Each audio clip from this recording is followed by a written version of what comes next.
Well, good morning, everyone. Please open your New Testaments to Mark chapter 14.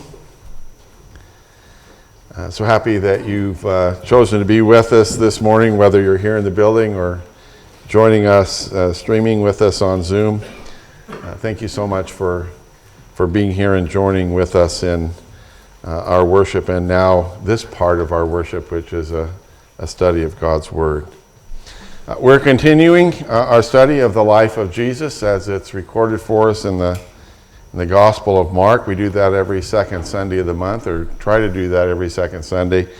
And I have to tell you, it's like one of my favorite Sundays of the month because I just love going through this study. And so here we are now at the close of chapter 14, and which contains a very familiar and unfortunately very sad story, which is the denial of Jesus by Peter. So let's go ahead and read the text, starting at verse 66 and reading down through, if I can put that whole thing up there, verse 72. While Peter was below in the courtyard, one of the servant girls of the high priest came by. And when she saw Peter warming himself, she looked closely at him. "You also were with that Nazarene, Jesus," she said. But he denied it. "I don't know or understand what you're talking about," he said, and went out into the entryway. When the servant girl saw him there, she said again to those standing around, "This fellow is one of them." Again, he denied it. After a little while, those standing near to Peter, "Surely you are one of them, for you are a Galilean." He began to call down curses on himself, and he swore to them, "I don't know this man you're talking about." Immediately, the rooster crowed the second time. Then Peter remembered the words Jesus had spoken to him. "Before the rooster crows twice, you will disown me 3 times. And he broke down and wept. We read this text with mixed emotions, I believe. With part of our heart, we can't believe that an apostle of Jesus would do this. We can't believe that Peter would do this. But with another part of our heart, we wonder if we would or might do exactly the same. I think we've probably all felt what Peter felt. We've experienced some level of fear in confessing our faith in Jesus. We may not out and out deny him like Peter did here, but we can easily not confess him by our silence. But at the same time, we're still feeling the same thing he felt, and that's the reason we don't confess him, is because of fear. And I say that to myself as well as to you so that we don't just rush to judgment on Peter here. And as we look back at this event in Peter and in Jesus' life, I want us to keep in the back of our minds the danger of misplaced self-confidence. So I hope you'll keep your Bibles open here. We'll look at a few other passages, but we're going to be going through this text verse by verse and look at this most truly heart-rending situation in the life of Jesus. And I want us to see not only what we can learn about this event, but also what we can learn about ourselves. So let's begin with a closer look at Peter. And I start off because I don't know how many times I've heard other people say that if they were to pick a person in the Bible that they relate to more than any other, it would be Peter. And if that's true of most of us, I would imagine that it's generally based upon the fact that Peter has his weaknesses and we have ours. And so we see that in ourselves. And if that's true, then that's good, because then you have the opportunity to be more successful in your battles with faith because you're already forearmed knowing that you have those weaknesses. Peter, up at this point in time in his life, has been fairly successful. He's just spent 3 years, almost 3 years with Jesus. He's been on the receiving end of a pair of great personal blessings. One was this amazing catch of fish that he got just as he's beginning, which, by the way, is going to be repeated again after Jesus' resurrection. And I started to say something about this, but I won't. We'll just say the other second great blessing was the healing of his mother-in-law. And you can make whatever you want of that. He's been sent out twice already to preach the gospel in the villages and the areas of Galilee, and in doing that, to preach the gospel with power that Jesus had given him, to heal people, to cast out demons. And all of that as a result of the power that the Lord gave him and the Lord gave to others. Additionally, he's been designated now out of the group of disciples as an apostle. And he's kind of risen within that group of 12 men to be a leader among the 12. And yet what Peter has not overcome yet is his overblown self-confidence. You know, look at that. He did walk on water until he saw the waves and began to sink. He rebuked Jesus about Jesus' predictions of his suffering and his death, and basically said that will never happen to you. He refused to allow Jesus, at least at first, to wash his feet. He drew his sword to prevent Jesus from being arrested, and that as you look at the numbers, he's far outnumbered by this mob of soldiers and temple police, and yet still did that, only to be chastised by Jesus for it. And it's that same overconfidence now that has led him to follow this mob that has Jesus arrested as they take him now to the home of the high priest. He followed at a distance, but he still followed. And that in the light of the fact that Jesus had warned him about his self-confidence. In Luke chapter 22, verses 31 through 33, Jesus said, "Simon, Simon, Satan has asked to sift all of you as wheat, but I've prayed for you, Simon, that your faith may not fail. And when you turn back, strengthen your brothers." But he replied, "Lord, I'm ready to go with you to prison and to death." Now that statement happened in the house during the Passover. While they're on the way to Gethsemane, they've already left the house, Jesus, speaking to them, said, "You will all fall away, for it is written, I will strike the shepherd and the sheep will be scattered. But after I have risen, I will go ahead of you into Galilee." Peter declared, "Even if all fall away, I won't."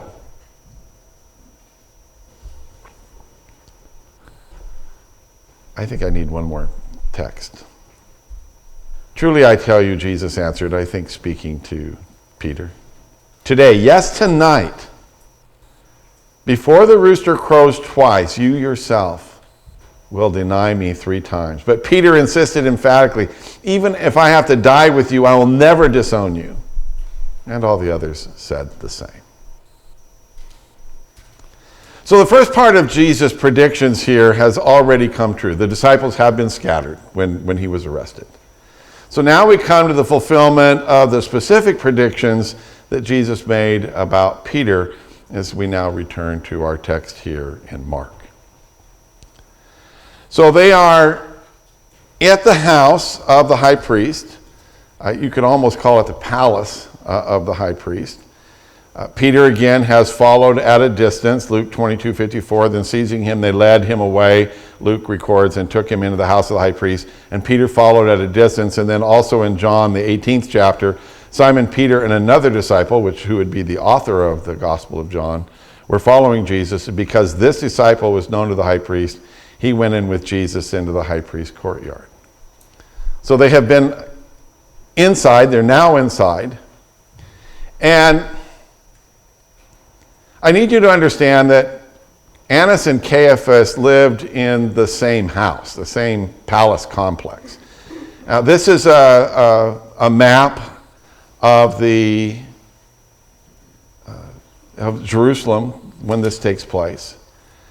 You can see where the house of Caiaphas and Annas is there in the middle. It's in yellow. You can see where the upper room is in Mount Zion. You can see where Gethsemane is across the valley there, across from the Temple Mount and the Kidron Valley. And of course, Akeldama, which is where Judas is going to be buried. So that kind of gives you a sense of where this is. I've got several slides here. This is the church now that it was built, whenever that was built, over the site of the home, the high priest's home. And you can see the back of the churches where the ruins of that house were. And I have an arrow up there, and you'll say, why in the world is the arrow? It's not for the cross. It's because on top of the cross of this church, there is a rooster. It's the Church of the Rooster, which is basically reminding people that this is where Peter denied Jesus. This is the path that Jesus would have walked up to the palace. If you look, you can see you can see a little bit of the Temple Mount. You can see the Dome of the Rock right in the upper right-hand corner of that, or left-hand corner, excuse me. And right across the Kidron Valley there is Gethsemane. So Jesus would have walked all the way across that with this mob and up this pathway. And this is actually the room in the basement, or the bottom part of the home of Annas and Caiaphas, where Jesus would have been held. And there's places in the rock, you can see they've got ropes hanging down so that they could have been tied there. Prisoners could have been tied there and beaten there. And then this is the dungeon where he would have been held. There's a hole in the roof there, partially for instance, with Annas anyway, so he could be questioned. Jesus could be questioned from up above and not have to be in the same room with Jesus and so not be unclean. But that's also the hole through which he would have been lowered down into this pit and kept there. This is all stuff that Mike and I saw when we were there this last spring. So it's in this house of Caiaphas and Annas where Jesus is going to be held, where he's going to be tried illegally, as we looked at a couple of weeks ago. And Jesus is going to be here for a couple of hours. So it's going to be over this 2-hour period that Peter is going to deny Jesus those 3 times. So don't get the idea that these 3 denials happened in 10 minutes. It's over a period of time that took place. And when Annas is done with him, he's going to be sent to another part of the house where Caiaphas lives in this great, huge complex. So that kind of sets us up for where we are. And I now want to go through the text. I'm going to read each verse again as we go through this. So we begin in verse 66. And while Peter was below in the courtyard, one of the servant girls of the high priest came by. So Peter is went the wrong direction. Is in the courtyard of this home, of the house of the high priest. And the question I want to ask is, why is he here? Well, I think part of the reason why Peter is here is because of his love for Jesus and his loyalty to Jesus. I think part of the reason he's here is because he specifically said, I won't desert you. And while when he arrived, he couldn't get in originally because the door was locked, because the writer of the Gospel of John knew the high priest and was known by the high priest, he was allowed in and he got in with him. And one of the servants of the high priest is the one who opened the door for him and has seen him. Now, in verse 67, it says, when she saw Peter warming himself, she looked closely at him. You also were with that Nazarene, Jesus, she said. So she sees him warming himself. I keep going the wrong direction with this. Here we go. and sees him by the fire. Now listen, Peter's not alone. In the courtyard of the high priest, everybody doesn't have their own individual fire to warm themselves by. And it's about this time of year, and it can be cold at night. And so there are others doing the same thing Peter is doing, which is trying to keep warm. And I kind of wonder if Peter's, kind of looking around, and he sees this servant girl scrutinizing him, looking closely at him. Luke's account says she stared at him. And I can see that he's maybe getting a little nervous because this isn't a passing glance. And Peter doesn't want to be noticed. Peter certainly doesn't want to be singled out. He's just here to find out what's going on. And so we have the first accusation that is made against him, where, as we just read, she said, "You were with that Nazarene, Jesus." Now that's an accusation from Peter's point of view that just came out of the blue. He is not expecting that. He's certainly not ready for it. Jesus has been in the temple all week long, teaching in the temple. His disciples have been in the temple right near him, listening to him. And obviously the servants of the high priest would also have been in and out of the temple during the week. They would have been there. And so here's this servant girl. By the way, the word for servant girl is huperetesis, Huperetesis. And a female servant is the lowest servant in the house. And I'm not even sure she has some motive of trying to out him here and identify him here by her question. But I will tell you right off the bat that Peter is not prepared for this.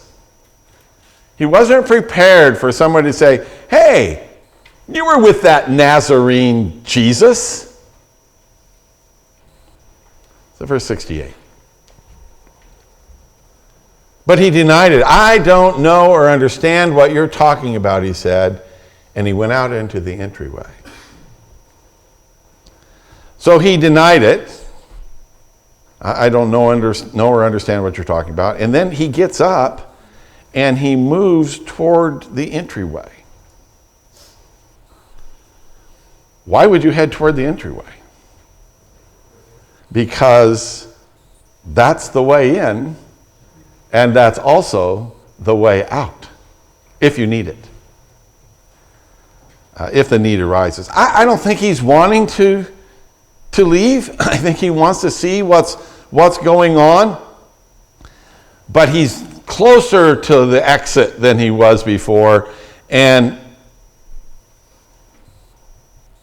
if the door is locked when he came in, the door is locked now to get out. And so he's just kind of hanging out there. Some manuscripts and some of your translations have, if you have a King James Version or English Standard Version or some others, that you have here in verse 68 the cock crew. The NIV, the New American Standard Bible, don't add that.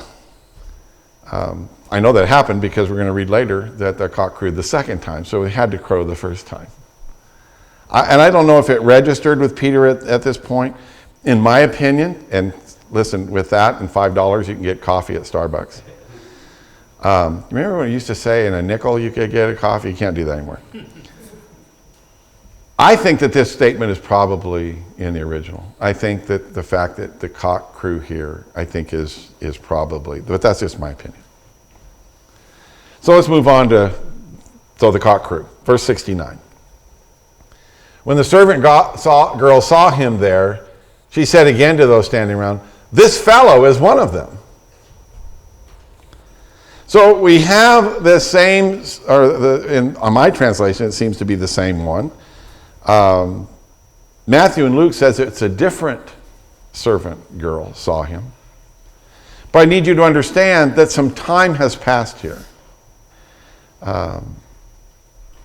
Which if you're Peter, and it is in fact a different servant girl, now you have been identified by more than one person.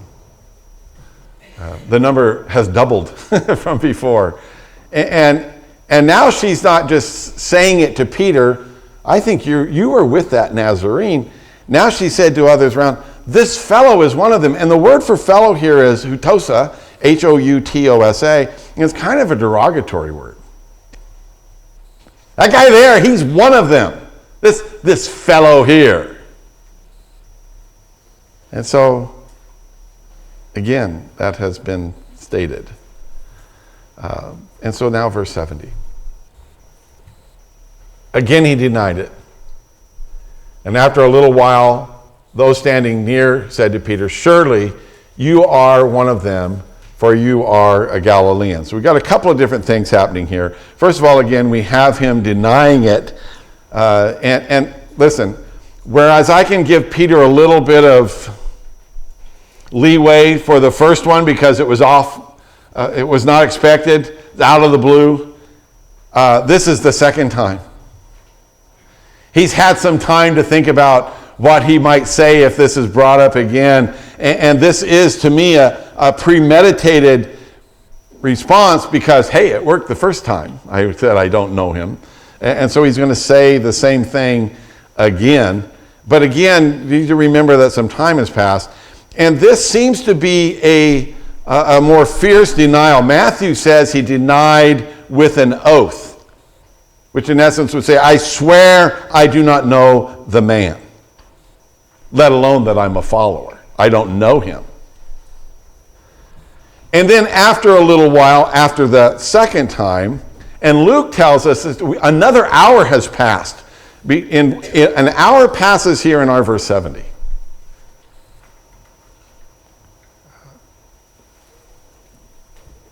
So he's still hanging around. He's still there an hour later. Now, that first trial that Jesus has had before Caiaphas now is obviously ending. And if Peter's in the courtyard, you can probably hear the voices of the people in the Sanhedrin. Blasphemy! He's a blasphemer! What do you say? He should die. All of those things. He should be stoned. Things are beginning to heat up, and they're bringing now Jesus out, and this group of people that are there are looking at Peter, and they are saying, surely you're one of them. You're a Galilean. You come from the same province that Jesus came by. In fact, Matthew says they recognize him because of his speech. They recognize him because of his accent. It would be like Peter saying, y'all, I don't know him. Oh, you must be from the south. See, it's that kind of an accent that he has. Now, interestingly enough, the author of the Gospel of John says that one of the persons in that crowd was a relative of Malchus. Malchus is the guy who had an erectomy that Jesus then replaced.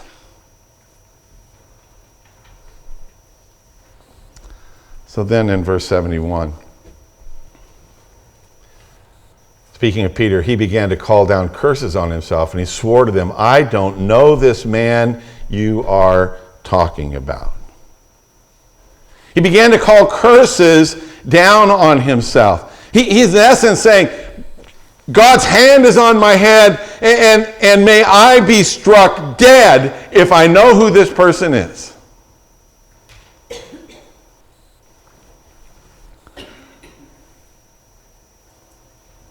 Peter's lying. And Peter knows he's lying. And what he's saying is, I don't know this man you are talking about. As I was going through this, I was thinking, a good follow-up question for Peter at this point? Then why are you here? Why are you, a Galilean, in the house of the high priest if you don't know Jesus?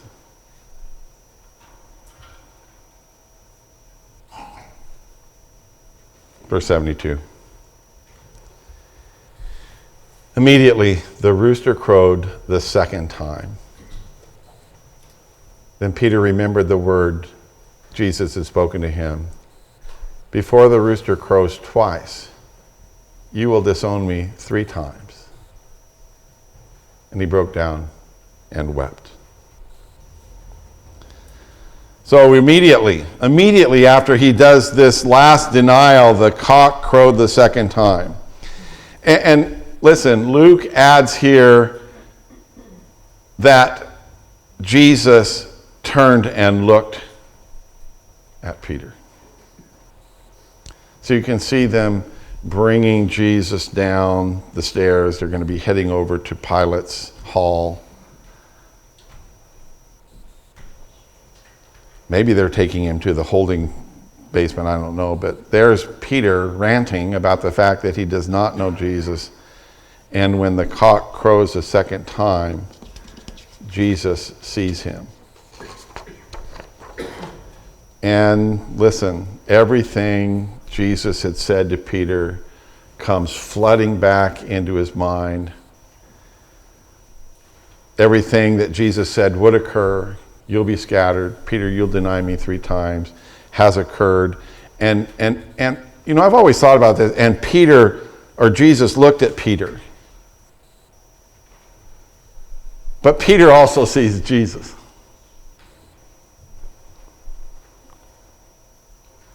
Jesus has had his face beaten with fists. The spit of the men still on his face and dribbling down into his beard.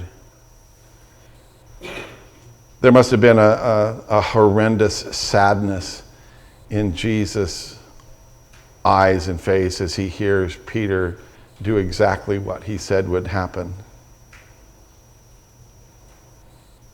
It's like the collapse of Peter here is frozen in time with that phrase that Jesus looked at him.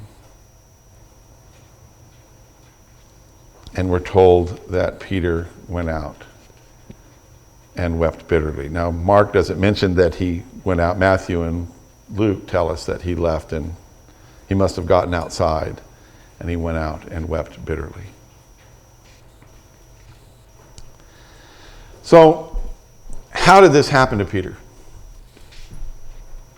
How did this occur? What did Peter do that got him into this situation? Well, number one, Peter boasted too much. And he believed his own boast. He had too much confidence in himself to the point that he believed it himself. And I can go down there, and nothing's going to happen. I'm in control of this situation. The second thing that Peter did is he listened too little. Because Jesus had told them several times what was going to happen when they got to Jerusalem. And then he told them that they would all abandon him. And then he told Peter specifically, Satan wanted to sift you. But I prayed for you. And when you come back, strengthen your brothers. And he told him 3 times tonight before the rooster crows twice. 3 times, you'll deny me. And Peter wasn't listening. That couldn't be true. Not of him. Thirdly, Peter didn't pray enough. We talked about that a couple of weeks ago. In the garden, Jesus told him specifically, Peter, are you still asleep? Pray that you don't enter into temptation. What's this?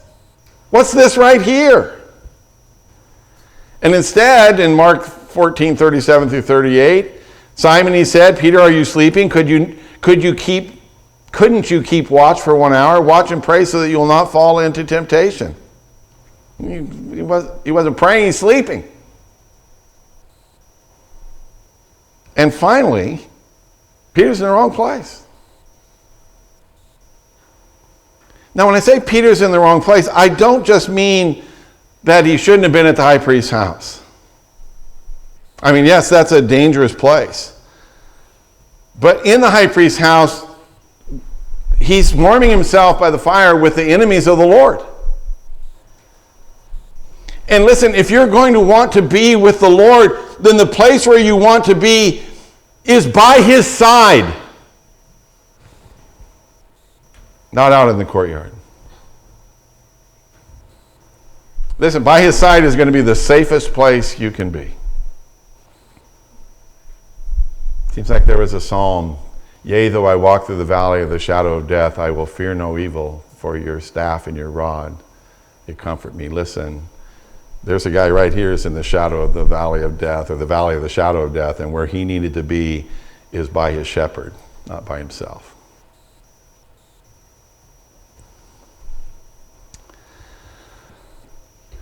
So there's two really important truths that I see just in general revealed in this story. Number one is the precision of Jesus' predictions.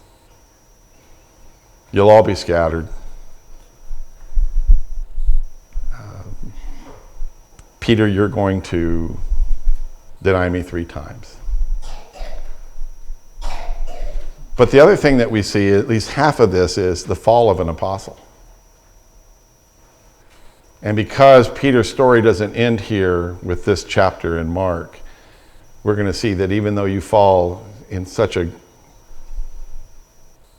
great way as Peter did, there's going to be restoration. There's restoration that's possible.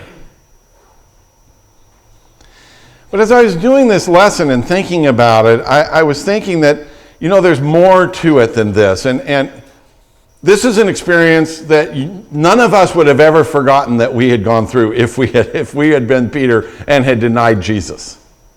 It's going to color, it's going to find its way into my life in a lot of different ways. And so I want us to go over, and they're all going to be up on the screen here, some passages that Peter wrote that now, at least in my mind, take on a different importance. There's a fuller, a more complete picture. It takes what Peter has written, and especially we'll be looking in the first epistle, gives it a deeper meaning. For instance, 1 Peter chapter 1, verses 6 and 7.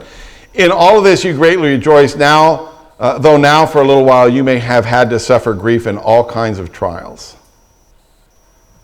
These have come so that the proven genuineness of your faith, of greater worth than gold, which perishes even though refined by fire, may result in praise and glory and honor when Jesus Christ is revealed.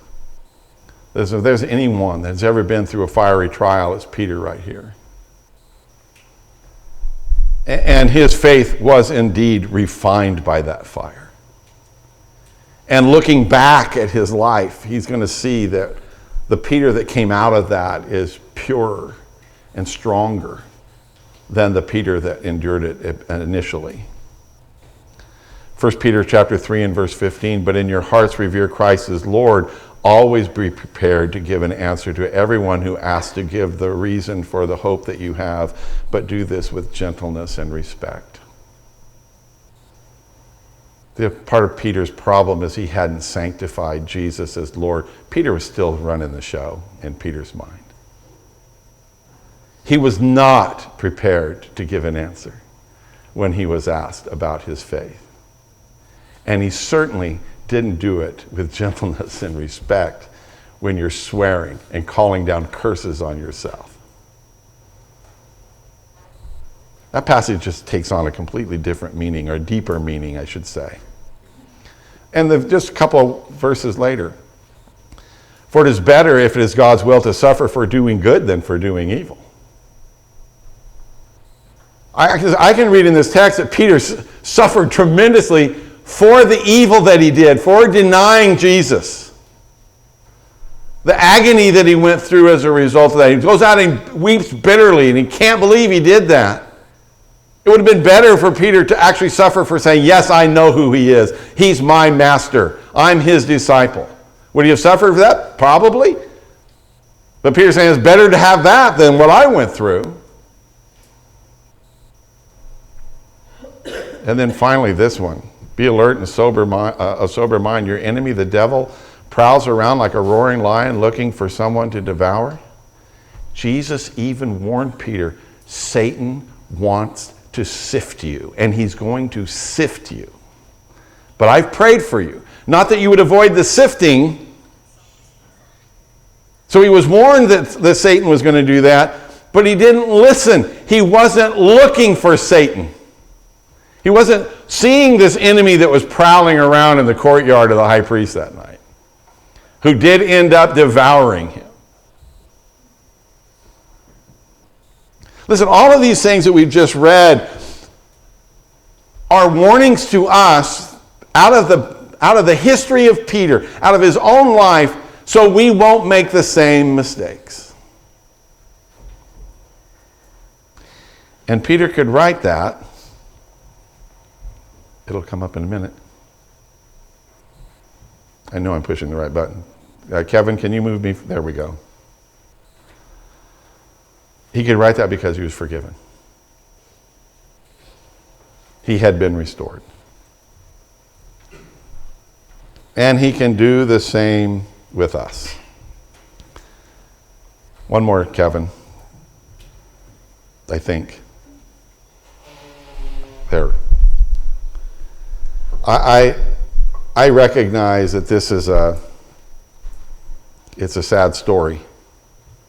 But as I said a moment ago, this doesn't end here. Peter's story doesn't end here. And it will have a happy ending. His story could have easily ended just like Judas. They both went out and wept, but Judas went and took his life. Peter is going to have his soul restored and be of service to God. And listen, your story can have a happy ending too.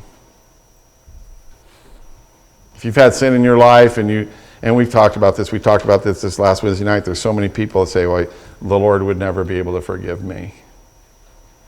He forgave Peter. He forgave the Apostle Paul. I don't think there's anything that you could do in your life prior to coming to the Lord that if you repent of that and believe in Jesus Christ, that he can't cleanse you, that he can't make you a part of his family and make you his servant again. And even if that has been the fact that you've denied him in some way, shape, or form. So if you come with the attitude that the song that we're about to sing here, all to Jesus I surrender, that you're willing to give your life as a living sacrifice for the Lord, then not only can he forgive you, he can use you. He'll recreate you. You'll be a brand new person. But you can start to serve him with the earnestness and the faithfulness and the courage that Peter showed after this. So if we can help you with your relationship with the Lord this morning, then please, we're going to sing the chorus only after the third verse. So, okay, let's stand and sing. If we can help you, please come forward.